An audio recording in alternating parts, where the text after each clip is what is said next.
Bismillahirrahmanirrahim. Assalamualaikum warahmatullahi wabarakatuh.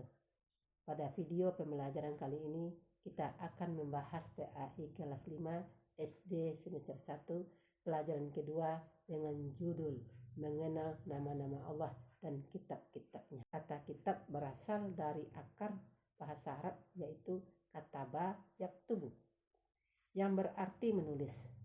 Dalam bahasa Indonesia, kitab diartikan sebagai buku. Adapun yang dimaksud kitab di sini adalah kitab suci.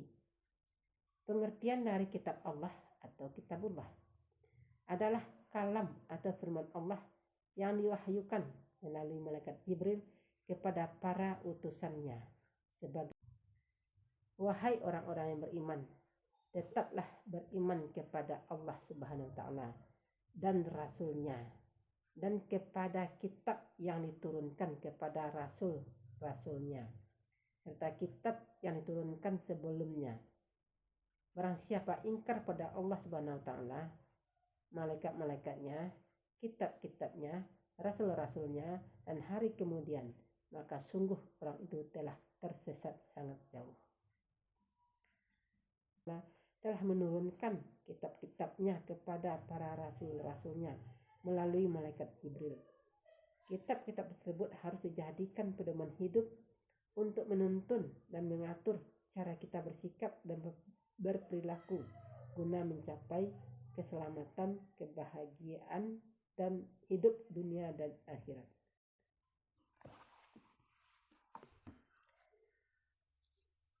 Macam-macam kitab Allah.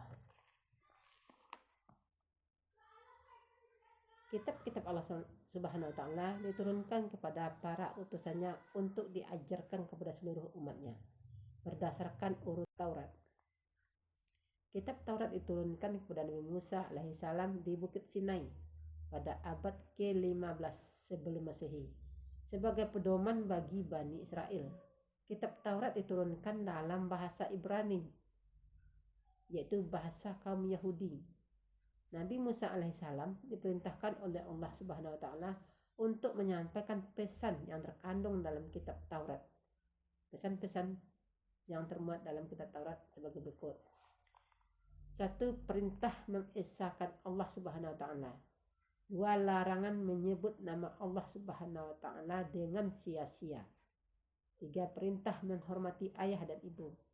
4. Larangan membunuh sesama manusia. Kitab Zabur. Kitab Zabur ada yang menyebutnya dengan Mazmur maupun Paskah.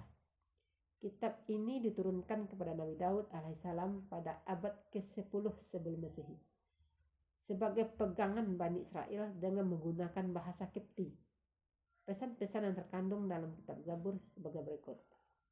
1. Doa-doa dan puji-pujian kepada Allah Subhanahu wa taala. 2. Zikir sehari-hari. 3. Nasihat hidup yang baik. 4. Hikmah tentang kehidupan. 5. Menyeru kepada ketauhidan. 6. Tidak berisi syariat. 3. Kitab Injil. Kitab Injil diturunkan kepada Nabi Isa alaihissalam sebagai pedoman untuk menyampaikan ajaran Allah Subhanahu wa taala. Kitab Injil dikenal juga dengan nama lain seperti Bible maupun Alkitab. Kitab ini diturunkan kepada Nabi Isa alaihissalam pada awal abad ke-1 Masehi untuk Bani Israel dan berbahasa Suryani. Kandungan dari kitab Injil sebagai berikut. 1. Seruan tauhid kepada Allah Subhanahu wa taala. 2. Memperbaiki sebagian hukum alam kitab Taurat yang sudah tidak sesuai. 3. Ajaran hidup zuhud dan menjauhi kerakusan terhadap dunia. 4. Berita tentang akan datangnya Nabi akhir zaman bernama Ahmad atau Muhammad. Dalam dakwah yang dilakukan Nabi Isa alaihissalam ini, ia banyak menerima pertentangan dan perlawanan dari kaumnya. Lalu Nabi Isa alaihissalam berkata bahwa ia hanya seorang utusan yang bertugas menyampaikan pesan. Yang keempat, kitab suci Al-Quran. Kitab suci Al-Quran diturunkan kepada Nabi besar Muhammad sallallahu alaihi wasallam yang diturunkan di tanah Arab, yaitu Jazirah Arab. Al-Quran memiliki beberapa nama lain seperti Al-Zikru, Al-Furqan, Al-Bayan, dan Al-Huda. Kitab ini diturunkan kepada Nabi Muhammad SAW pada abad 7 Masehi, tepatnya tanggal 17 Ramadan tahun 6010 Masehi, untuk pedoman seluruh manusia. Sebagai umum, kitab Al-Quran berisikan tentang iman, Islam, ihsan, serta macam-macam hukum dan meluruskan kitab-kitab sebelumnya. Ajaran-ajaran terkandung dalam Al-Quran.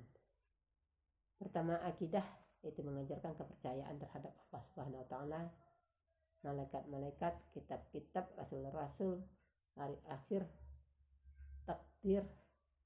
Keenam perkara itu disebut rukun iman atau pokok-pokok kepercayaan.